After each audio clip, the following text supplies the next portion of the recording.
Hold on for a sec. A Turkish man by the name of Sengun is making a 4-time Defensive Player of the Year look like a baby. Well, that isn't all, because the Rockets also made Anthony Edwards look like an absolute non-factor in crunch time. And while you may be asking, how is this all possible? And well, it all stems from defense and players who have zero ego. Thanks to BetUS for sponsoring today's video. And when I say defense, I'm talking about two players, Dillon Brooks and Amen Thompson. Both players held Anthony Edwards to 0 for 8 from the field in overtime and the fourth quarter. But the special thing about this Rockets defense is that their defense turns into offense. And while you can dribble into the body of players like Amen Thompson, as his 7'2" wingspan allows him to reach into crevices other wings can't get to, giving him the steal and the bucket, turning defense into offense. But one thing Amen has in his game that makes his wingspan even more deadly is his speed, because Anthony Edwards can be ready to shoot a wide open 3, but look at Amen Thompson.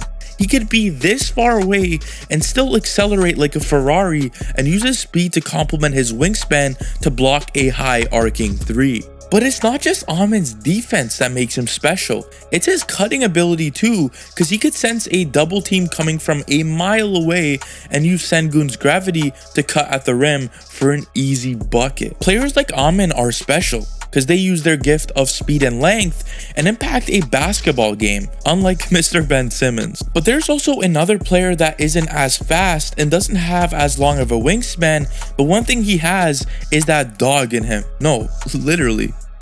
Dillon rather uses his strength to fend off players like Randle, take the contact, and make him take a low percentage shot that is fully contested. Once again, this defense to offense allows the Rockets to do what they do best, and this is play in the transition. And well, on the offensive side of the court, he's done a better job at finding high percentage shots to go to. Since he shoots a near 40% from the 3, Brooks can use his 3-point gravity and leverage them to get better looks that are closer to the rim, like the shot you're seeing right now.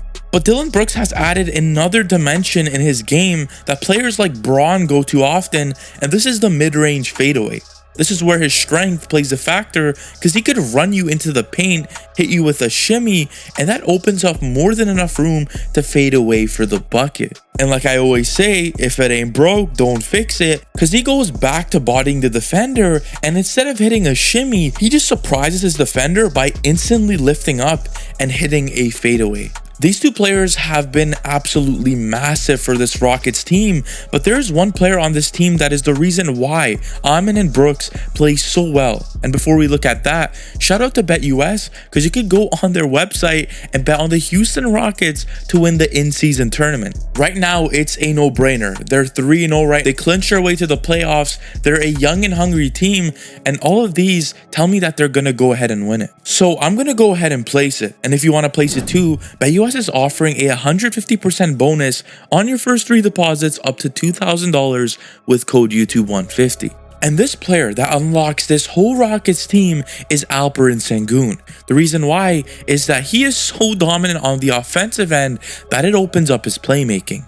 They can leave Sengun completely wide open in the 3-point area, but he's going to get whatever shot he wants and drive into the paint, body Rudy Gobert like he's not even there, and get him a wide open post hook. And well, what happens when you can get a bucket like this when there's only one defender guarding you? Well, they send the whole team at you, because after a pick and roll with Fred VanVleet, Alp gets the ball, and look at this. There are 3 defenders swarming him, causing everyone else to be wide open, and well, Fred VanVleet gets a wide open 3-pointer. But the thing I love about Sengun's game is that it's very similar to Jokic, where you could give the ball to him at the top of the key and run plays for other players like Jalen Green to come off-ball screens, and well, after that, it's just an easy 2-man game, and you get a wide open bucket. And well, when I was talking about defense early on in the video, well, Sengun also plays a big factor in defense, because he could be a very important rim protector, stand in that paint,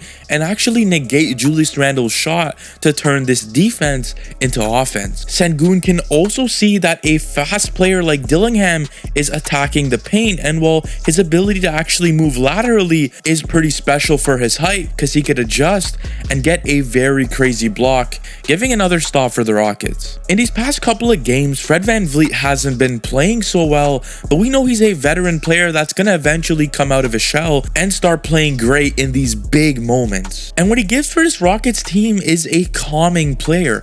This is what you need to be successful. And let me show you what I mean. With no plays working, you give the ball in the corner, defenders there, you get the ball on the wing, there's nothing to do.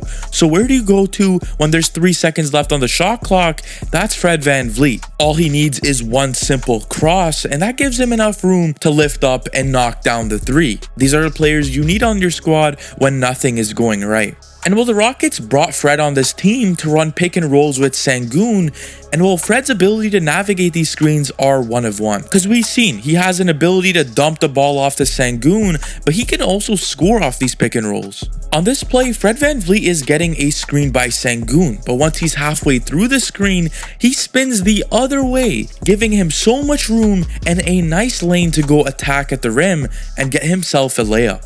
But Fred doesn't always have to be a primary ball handler. He could just sit in the corner and wait for Sengun to pass him the ball, and when he gets the ball, just does an easy pump fake and relocates a little bit to the left to get him a wide open 3-pointer. And well, this is why him and Sengun do so well. They take turns playmaking, and that's why they remind me of a Jamal Murray and Nikola Jokic combo. But let's not forget the glue guy in Jabari Smith Jr. that knocks down every single 3-pointer you see, going 8 for 9 from the field, giving you 7 rebounds, 3 assists, 2 blocks, and a plus 30 in this game. But what makes me very hopeful about this Rockets team going forward is that one of their best players in Jalen Green is currently struggling right now. He only had 9 points, and they're still winning games. If he could be more of this off-ball threat and get these second opportunities from Sengun and be a 20-point per game threat, this is where you could go from a 500 team to going to like a contender status. But one of my favorite players on this Rockets team is Tari Eason. You put this dude on any guy and he will guard you till his legs fall off. Some games he had 6 steals, 4 steals, and he's just so impactful on this defensive end. And some games he could give you like 20+ point games, and when that happens, you could just see how much more value you get out of him. But so far, we know that this defense turns into offense. They love doing this and running the ball down in transition because they have so many young players. Let me know how far you think the Rockets are going to go, and do you think that they can win this in-season tournament? If you guys enjoyed today's video, make sure you smash that like, hit that subscribe if you're new. We're almost at 20k subs, which is insane, and thank you to BetUS for sponsoring today's video.